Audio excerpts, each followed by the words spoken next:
La Liga leaders Barcelona dropped points in the title race as Real Betis twice came from behind to snatch a 2-2 draw in an entertaining battle on Saturday. The Catalans moved 5 points clear of second-place champions Real Madrid, who visit Girona later on, also have another game in hand.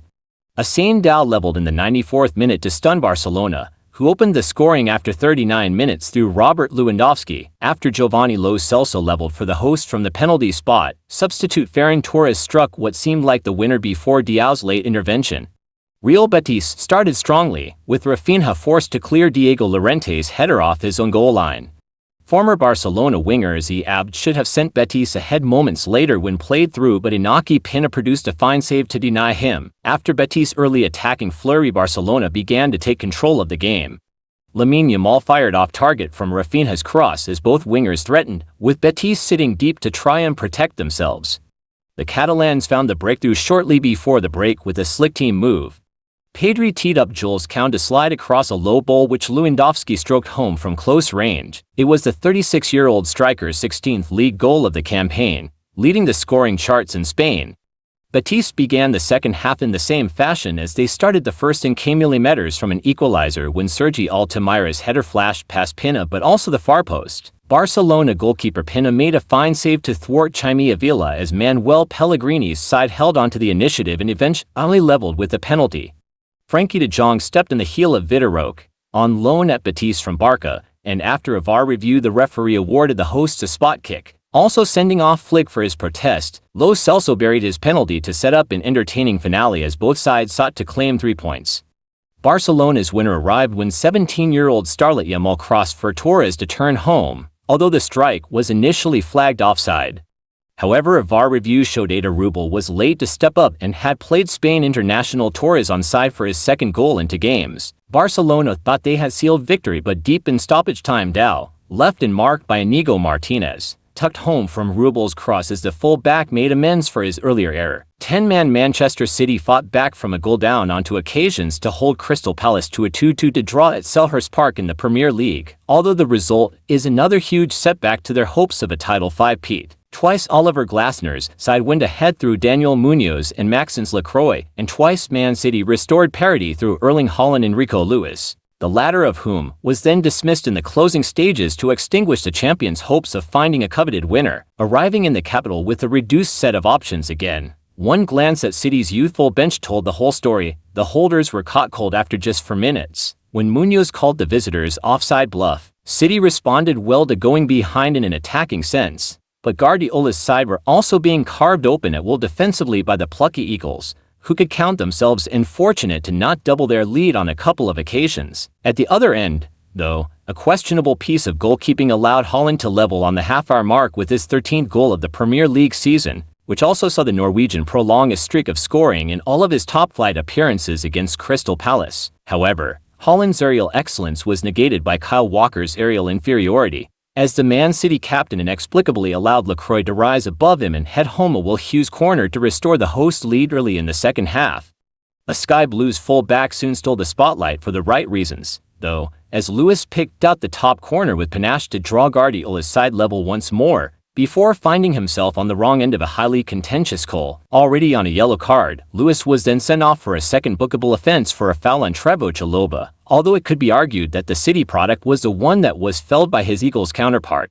Both Guardiola, the City players made no bones about their feelings at full time, as the Sky Blues missed the chance to rise above Arsenal and Chelsea in the Premier League table. They are now 8 points below Liverpool, having played a game more than the leaders. A point for Palace does not majorly aid them in their fight against the drop either.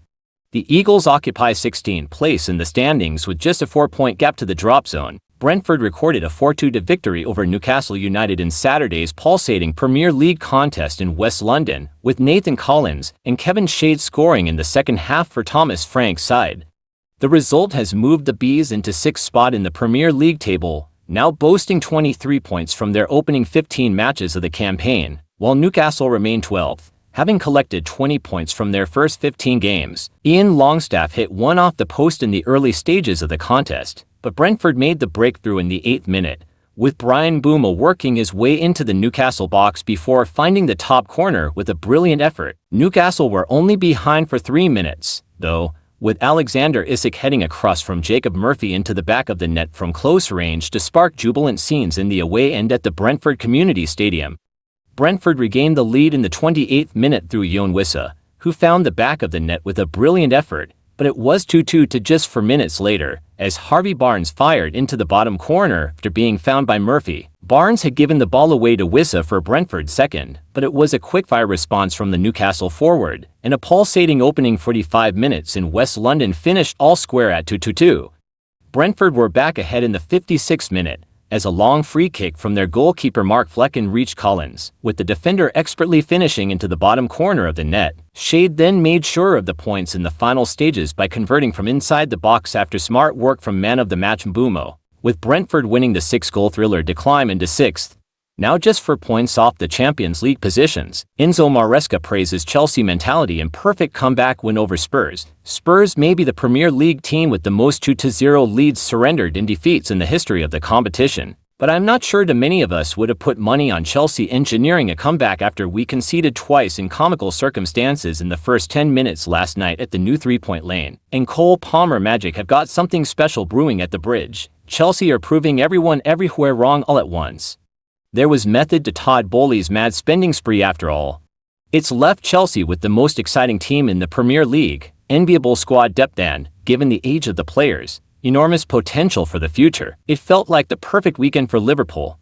That increasingly more frequent combination of Arsenal and Manchester City simultaneously dropping points, with the Reds themselves avoiding the prospect of facing set pieces Sean Dyche's Everton in the middle of an actual literal storm, only strengthened their unlikely position at the summit of the Premier League table. Yet with each game, the speck in the rearview mirror becomes bigger, louder and more of an impending, ominous obstacle. Enzo Maresca can, will and should continue to dismiss the title credentials of this Chelsea team. Everyone else may assess them impartially while running out of excuses as to why they can't go all the way. This remains a flawed team, but rarely have strengths been so thoroughly outweighed by weaknesses. Chelsea have momentum behind them and the players are making no attempt to disguise their growing belief that they can challenge.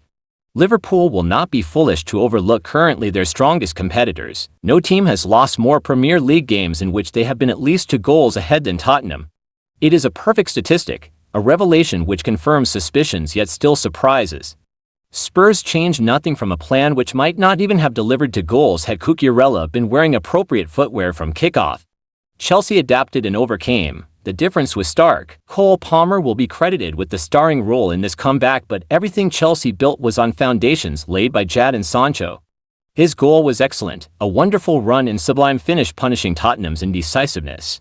Then Sancho also played the final pass for both penalties while being involved in the build-up for Enzo Fernandez's strike. Man United back in crisis. Ruben Amorim enjoyed a new manager bounce after arriving at Manchester United last month, but he will be under no illusions as to the scale of his task now.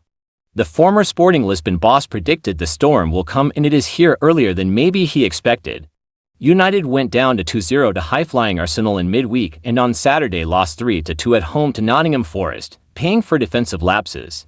Amorim has urged United's players and supporters to trust the process, saying it will be a long journey. But there was more upheaval off the pitch on Sunday as the club confirmed the shock departure of sporting director Dan Ashworth just 5 months after he took up the role. With away games against Manchester City and Liverpool in the next few weeks, United could face a battle just to cling on to their dignity. Please like, share and subscribe to my channel. Thank you.